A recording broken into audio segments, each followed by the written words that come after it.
MLA Darshana દેશમુખની ચીમકી સામે સાંસદે પ્રહાર કર્યા છે। દર્શના દેશમુખે પોતાના પગ પર કુહાડો માર્યો તેવું સાંસદ મનસુખ વસાવાએ જણાવ્યું। એમએલએ માનહાનિના દાવાની ચીમકી ઉચ્ચારી હતી। દર્શના દેશમુખે ખોટું અર્થઘટન કર્યું હોવાનું મનસુખ વસાવાએ કહ્યું છે। સાંસદે ભાજપ આપ નેતા સામે તોડના આક્ષેપ કર્યા હતા। કોઈ ભ્રષ્ટાચારીઓને બચાવવા માટે આક્ષેપો કર્યા છે। દર્શનાબેન પાયા વિહોણા આક્ષેપ કરી રહ્યા છે। બંનેને કોઈ પણ પ્રકારનો ડર પેસી ગયો છે। ચેતર વસાવા બેફામ બોલે છે તેવું મનસુખ વસાવાએ નિવેદન આપ્યું। દર્શનાબેન ચેતરને કોઈ જવાબ કેમ નથી આપ્યો તેવો સવાલ મનસુખ વસાવાએ કર્યો।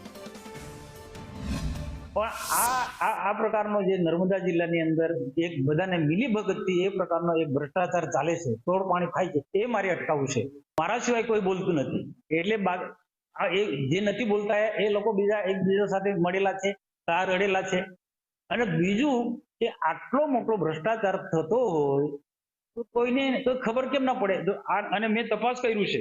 માન્ય સાંસદ શ્રીએ જે અમારી પર આરોપો લગાવ્યા છે એ આરોપોનું એ ખંડન કરે, એની સાબિતી આપે, અને જો એ સાબિતી ન આપી શકે તો આવનારા દિવસોમાં એમની સામે હું માનહાનિનો દાવો પણ કરીશ।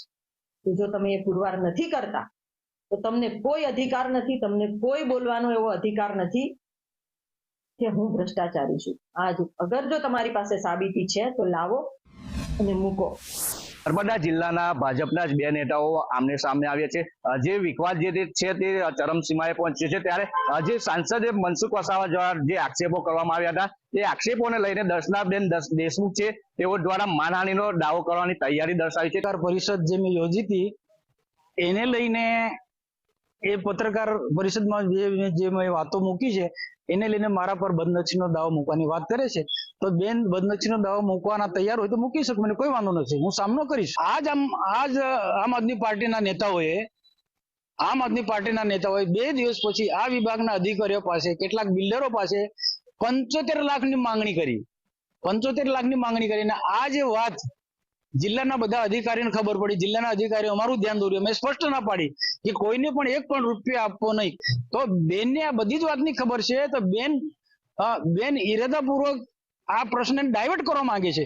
ખરેખર તો જે મારો જે મુખ્ય ઉદ્દેશ્ય હતો એ ઉદ્દેશ્ય એમને સમજવો જોઈએ કે મેં પત્રકારી પરિષદ અથવા તો મને પૂછવું જોઈતું હતું, પણ આ તો કોકનો કોઈ રીતના આ ખોટા લોકોને આ દર્શનાબેન મદદ કરી રહ્યા છે અને આખા પ્રશ્નને ડાયવર્ટ કરી રહ્યા છે એવું લાગે છે। અને ચોર સાવકારને દંડે બદનક્ષીનો દાવો તમે કઈ રીતના કરી શકો છો? અને જાહેર જીવનની અંદર પડ્યા છો તો પછી આ પ્રત્યાક્ષેપો તો થવાના જ છે, તેમાં તમે બદનક્ષીની વાત લઈને ચાલો છો, બરોબર નથી। કેટલાક જે કેવડિયા વિસ્તારની અંદર, ગરડેશ્વર વિસ્તારની અંદર કેટલાક જમીન દલાલો જે છે, કેટલી બિલ્ડર લોબી છે, કેટલાક ખોટા કામો કર્યા છે, એ લોકો મને દબાવવા માટે દર્શનાબેનનો ઉપયોગ કરી રહ્યા છે એવું મને લાગે છે। ચૈતર વસાવા એના માણસો મારા માટે જે લખે છે એટલે મારે તો જવાબ તો આપવો પડે, નહીં તો જવાબ ના આપે તો લોકો એ સમજે કે આ લોકો નબળા છે, અમે નબળા પુરવાર થાય, એટલે મારે તો એ લોકો જેવું બોલે એટલો જવાબ પદ્ધતિ આપવો પડે અમારે। વિરજાના સંદેશ ન્યૂઝ ભરૂચ।